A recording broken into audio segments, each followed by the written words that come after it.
Hello বন্ধুরা, কেমন আছো তোমরা সবাই? আশা করছি সবাই খুব ভালো আছো আর আমরাও খুব ভালো আছি।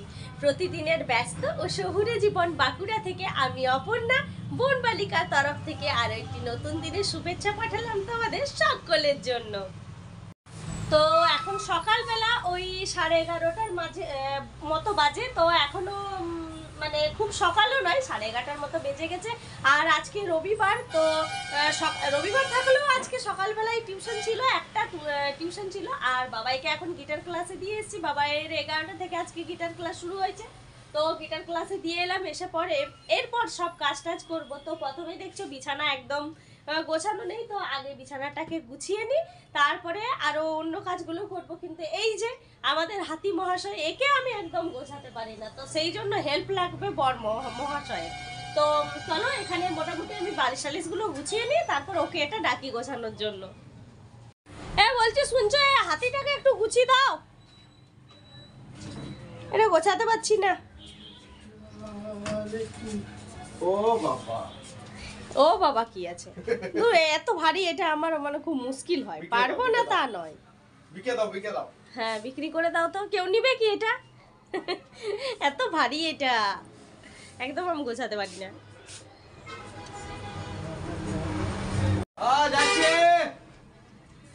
এই তো হয়েই গেল, ব্যাস ব্যাস তুমি রেখে দাও, আমি ঠিক করে নিচ্ছি। চলো বিছানাটা এবার ঝেড়ে নিই, এই যে ভীষণ ধুলো হয়ে আছে। তো ভাবলাম আজকে চাদর চেঞ্জ করব, কিন্তু আজকে আর চেঞ্জ করা হবে না, কালকে চেঞ্জ করে নেব।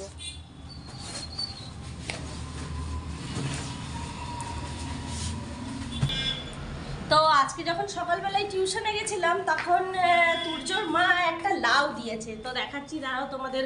বললো যে ওদের গ্রামের বাড়িতে নাকি হয়েছে, তো এতটাই বড়, বলছে এত বড় লাউ তো আমরা একা খেতে পারবো না, তো আপনি কিছুটা নিয়ে যান। তো এই যে এতটা লাউ দিয়েছে, আরও অনেক বড় ছিল। তো আমি বললাম যে একটু টুকরো আমাকে জাস্ট দিতে, কারণ আমি এত বড় লাউ নিয়ে কি করবো, অলরেডি আমাদের তো ধরো 3জন ফ্যামিলি মেম্বার, তাহলে এমনিতেই তো খুব একটা সবজি টবজি হয় না বলতে এই সব টাইপের, কারণ রুটি দিয়ে খাওয়ার মতো সবজি আমাদের বেশি হয়। তো তাও আমি বললাম যে বাড়ির যেহেতু চাষ করা, তাহলে আমাকে তাহলে একটুই দিন।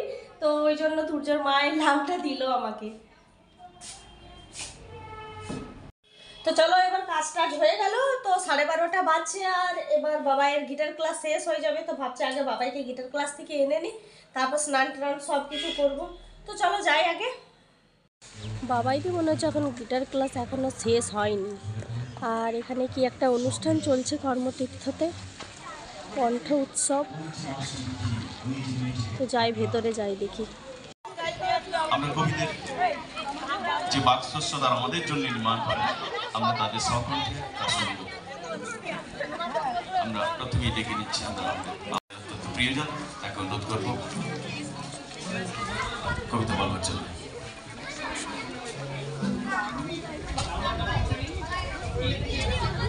যারা আমাদের সহযোগিতা করছেন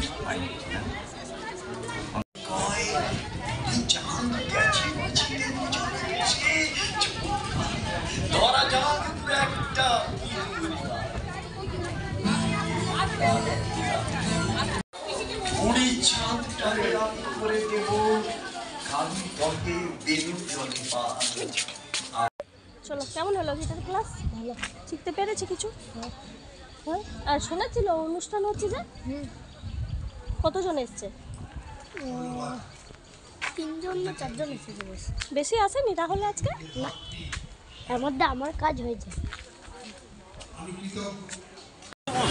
হ্যাঁ হ্যাঁ, কি কি আছে বাবার জন্য, কি পেটগুলো? এখন স্কিন টাচ নিলে এখনই কি বলো তো, ব্যাংকে না কেউ না কেউ নিয়ে নেয়, ওই জন্যই স্কিন টাচগুলো দিতে পারছি না। কি কেমন কি আছে, কেমন কি বলো আমাকে। এত পুরনো কেন? পুরনো খারাপ, কোম্পানিটা তুলিনি, কিন্তু কোম্পানিটা ভালো। আর কি আছে এগুলো, কি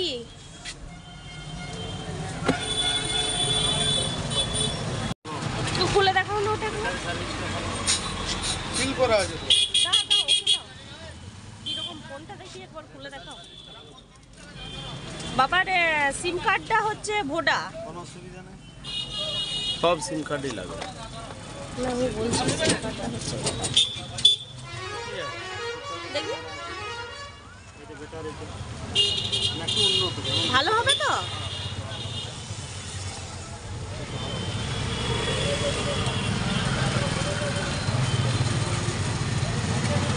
আর যদি বলে নোকিয়া লোক নোকিয়া আছে নোকিয়াটা দেখি একবার।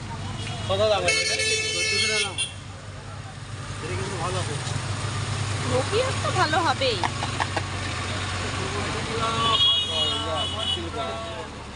তুই দেখি ছবিটা তো দেখি।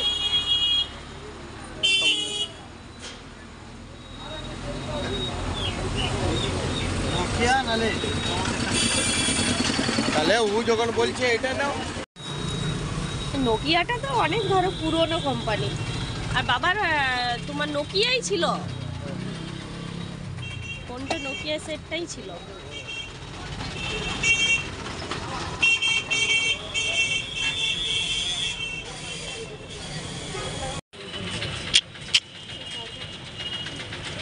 কোথায় দাদুর জন্য শুধু নোকিয়ারই ফোন কিনো।